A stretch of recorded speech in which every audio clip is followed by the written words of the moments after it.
Chapter 7, Brooklyn Raised. Jack had been staying low for almost 2 weeks, holed up in a state of constant anxiety at a friend's house. He had spent his days mostly indoors, pacing back and forth, thinking about Frankie, Tony, everything that had happened in Bensonhurst. Jack hadn't heard from anyone until that morning. The phone call had come out of nowhere. He had been staring blankly out the window, half expecting nothing and half expecting everything, when the phone rang. It startled him, the sound breaking the uneasy silence of his self-imposed exile. His hand trembled as he picked up the receiver. "Johnny." It was Vinny. His cousin's voice was sharp, but there was something else in it, a kind of impatience that Jack hadn't heard before. "Yeah, Vin, it's me," he replied, swallowing the lump that had formed in his throat. "What's going on?" "I should be asking you that question," Vinny repeated. "Where the hell have you been? I've been trying to get in touch with you for days." "I'm at a friend's place in Forest Hills," Jack explained. "I've been laying low. I thought, with everything going on, maybe it was safer if I stayed out of the way for a bit." There was a brief silence on the other end of the line, then Vinny's voice came through, more irritated now. "You can't just run and hide when things get tough. You think staying holed up is going to protect you? It's not how this works. I need you back round here, all right?" Jack winced, feeling the weight of his cousin's words hit him hard. He knew Vinny was right, but the fear had been too real, too overpowering to ignore. The idea of getting caught up in a beef with Sal had kept him paralyzed. Now, it felt like he had no choice but to return. "I hear you," he said, after a brief moment of contemplating. "I'll come back." "Good," Vinny replied, the irritation fading slightly. "I gotta take care of a few things round here now. But call me back soon as you land in Brooklyn, all right?" "All right, Vin." "All right, I'll talk to you later." By the time Jack made his way back to Brooklyn later that day, everything felt different. The streets, which once seemed familiar and comforting, now felt like enemy territory. He hadn't been able to get a hold of Frankie or Tony since he had decided to return, and the unease gnawed at him. He needed to know what had happened to them. His first stop was Tony's house, which was only a 2-minute walk down the block from his mother's house. He knocked on the front door of the family house, a small 2-story building tucked into a row of similar-looking homes. After a few moments, the door opened, and Tony's older brother, Mario, stood there. Mario, unlike his brother, was a big guy, built like a truck. He stood in the doorway, staring at Jack with a mixture of suspicion and concern. "Hey," Mario said, his voice low. "What's going on?" "I'm looking for Tone," he replied. "I haven't been able to reach him. Is he around?" Mario shook his head, stepping out onto the porch and closing the door behind him. He leaned in closer, lowering his voice. "Tony's not here. He took off to Jersey a week or so ago. I think he's staying with Izzy till things calm down round here." Jack frowned, his chest tightening. "He's in Jersey? Did he say when he's coming back?" Mario shook his head again. "No. He didn't say much, just that he needed to get out of here for a while. He shook. This whole thing with Sal and the Gambinos. It's too much for him. He's not built for that life. He knew Tony wasn't cut out for the mob life, but he had dragged him into it anyway. And now, his friend was running, trying to find some kind of safety in the arms of his girlfriend, far away from the chaos that had engulfed Brooklyn. Did he say anything else?" he asked, his voice quieter now. His brother studied him for a moment, then shrugged. "He said he doesn't know if he's coming back. Maybe he's done with all this." The words hit him hard, but he didn't say anything else. He only nodded, raised a gestural hand, and left. Tony was out of the game now, it seemed. Jack wasn't sure he could blame him. That left Frankie. If there was one person Jack expected to stick around, it was the tank. He then made his way further down the block to Frankie's mother's house, a small, tidy place in the heart of their old neighborhood. His mother, Maria, was like an aunt to him. She had been around his entire life, watching the three of them, Jack, Frankie, and Tony, grow up together. However, he wasn't looking forward to this conversation, but he had to know what was going on. Maria opened the door with a warm smile, her face lighting up when she saw him.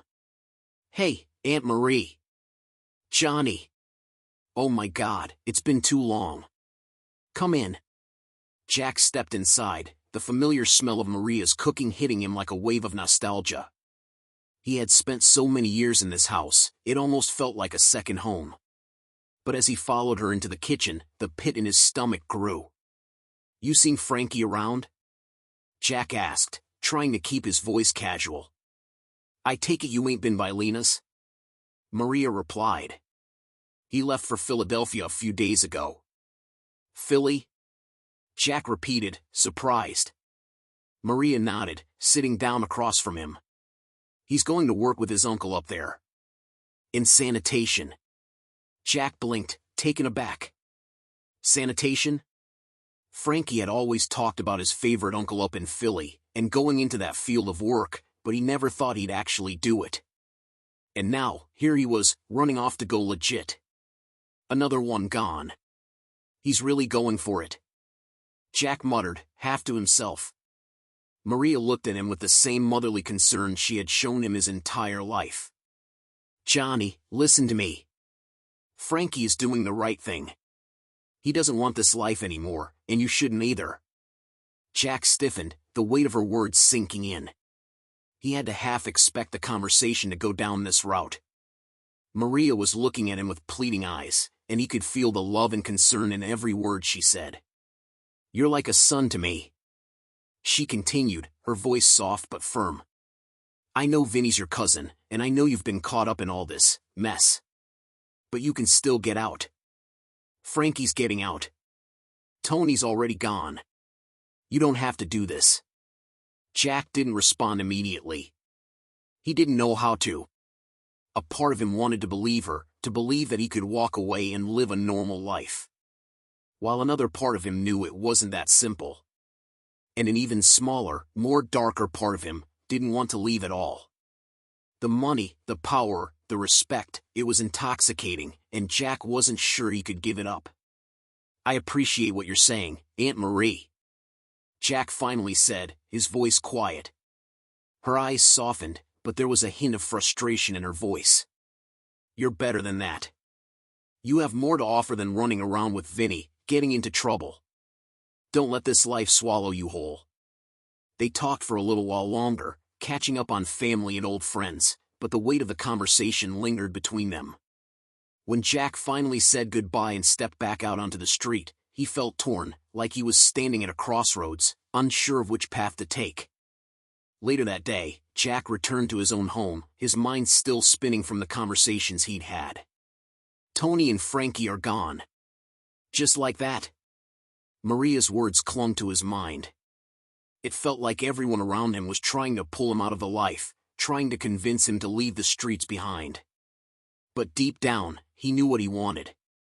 He was sitting at the kitchen table, staring at the telephone, when his mother, Rosa, walked in. She had always been able to sense when something was wrong, and tonight was no different. "Hey." Rosa sat across from him. "What's been going on with you?" He hesitated for a moment, then sighed. "I don't know, Ma. I've been thinking a lot lately. About everything. My future." She looked at him with those same worried eyes she'd had since he was a kid. "And what about your future? You know how I feel about the path you're on." He nodded, his heart heavy. "I know. But this is all I've got right now. I don't know if I can just walk away." Rosa reached across the table, taking Jack's hand in hers. "You can. You can walk away. I know it seems impossible, but you don't have to go that route. There's a better life out there for you. You're too smart to get caught up in this." Jack felt a lump form in his throat, but he kept his emotions in check. "It's not that simple. There's too much at stake now. I can't just leave." Rosa's grip on his hand tightened slightly. "Don't let this life take you away from me. I already lost one son to it. I don't want to lose you too. Jack sighed, his heart heavy with the familiar weight of her worry. He looked away for a moment before meeting her gaze again. I'm not like Angelo. I'm smart. I know how to handle myself out there. He kept his tone steady, though the memory of his brother's death lingered like a shadow over the conversation. Rosa's expression tightened, frustration evident in the way her lips pressed together. You think you're invincible out there, don't you? Her voice was sharp now, cutting through Jack's attempts to reassure her. You think you're a big tough guy? That nothing can happen to you? Is that what Vinny told you? Jack opened his mouth to respond, but Rosa wasn't done. Yes, you are smart, but you should be using that brain of yours for something better than this. Look at you. You could run a business, start making real, honest money. Build a life that doesn't end in bullets and funerals. Jack frowned, not sure how to respond. He'd heard this dramatic speech before, typical of an Italian mother. She softened her tone, her eyes searching his face. Look at Tony, she said. He's got a good girl by his side, and they're planning a life together now in Jersey. You could have that too. She said keenly. I saw Melinda the other day, down by Pagano's Deli. Her youngest, Billy, he's running a business now. Got himself a little shop, making real money, honest money. He's married too. Same age as you. From the same streets you came from. What do you want from me? Jack shifted uncomfortably in his seat. Rosa sighed, her grip on his hand loosening slightly. You've got options. You always had options. Just because you're from Brooklyn doesn't mean you don't have choices. Jack looked down at his hands, his mind racing. Ma, I know what I'm doing. I'm not stuck in this life. I need time to figure it out. Rosa shook her head, a sadness in her eyes that made his heart twist. Time runs out, son.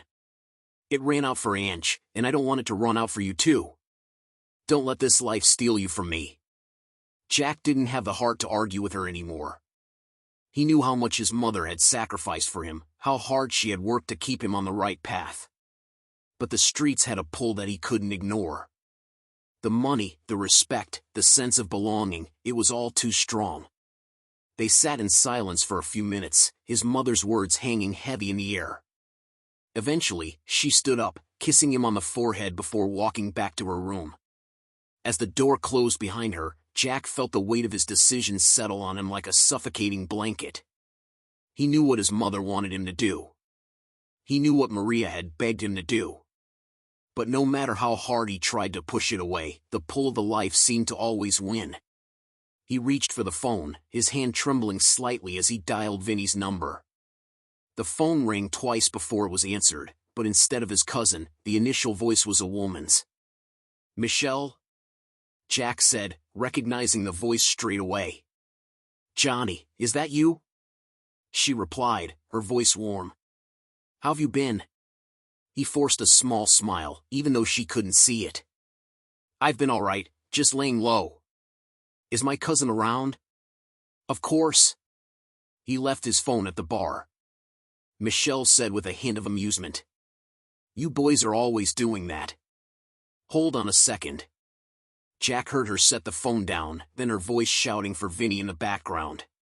A few moments later, the phone was picked up again. Johnny boy, you back in town? Vinny asked, his tone warmer now, more like the Vinny Jack was used to. Yeah, I'm back. I'm at Ma's. Jack replied. I've just been thinking a lot. Vinny's voice softened. Good to hear. I'm glad you're back. We've got a lot to talk about. There was a brief pause, and then his voice took on a more serious tone. Listen, I didn't want to worry you before, but I think you should know. Donnie's not coming back. The words hit him like a punch to the gut. He had feared the worst, but hearing it confirmed made it real. What do you mean, he's not coming back? Vinny hesitated for a moment, then continued, his voice careful, speaking in code. Let's just say, we heard that little meeting in Manhattan went sour. Jack's heart sank. What? Those guys? Vinny's tone was flat. Yeah. But don't worry. We had another sit-down with them, and it's all resolved now. Donnie's departure helped ease things down over there. Jack couldn't believe what he was hearing. Donnie had likely been killed, and somehow that had been enough to satisfy Sal's thirst for revenge. It didn't seem real, but in the twisted logic of the streets, it made sense. What happens now then? Vinny's voice brightened slightly. Now we move forward. I got bumped. I'm taking over Donnie's crew. Jack reacted with excitement, repeating, You got bumped? Well, I'm only acting skipper until we figure things out. Vinny confirmed, but the pride was clear in his voice. Likely the truth will never come home to roost. If they did have him clipped, they couldn't brag about it. Yeah. Donnie was a skipper. They'd be more bloodshed. And nobody wants that. Vinny quickly responded. But for now, I got the power. And I want you with me. You've been doing good work, and it's time to make it official. I want you in the family. Jack's heart raced. He knew what that meant. This was it, the moment he had been waiting for. Becoming a made man was everything he had dreamed of, the ultimate goal. It meant power, respect, and most of all, security. He would be untouchable. I've been dreaming about this forever. Jack admitted, his voice thick with emotion. And it's coming. Vinny promised. But you need to prove yourself a little more. Do a few more jobs for the family, and soon, you'll be in. I guarantee it. Jack's mind was spinning. This was what he had wanted, but now, standing at the precipice of it all, he couldn't help but think of Frankie, of Tony, of everything Maria and his own mother had said. But the allure of the life was somehow stronger than those words and sentiments. He just couldn't walk away. What about Frankie and Tony? Jack asked. Vinny's voice hardened slightly. I haven't seen or heard from them. Forget about those guys. They were holding you back anyway. You need to focus on your future with us. They've made their choices, and now you need to make yours. Jack was quiet for a moment, then nodded. You're right. Good. Vinny said, his voice warm again. Now, why don't you come down to the bar? We'll celebrate. Jack smiled, feeling the weight of his decision lift slightly. I'll be there. Vinny's voice took on a teasing tone. Someone's on the way to pick you up. Be ready. As Jack hung up the phone, he took a deep breath. This was it. He had made his choice. There was no going back now.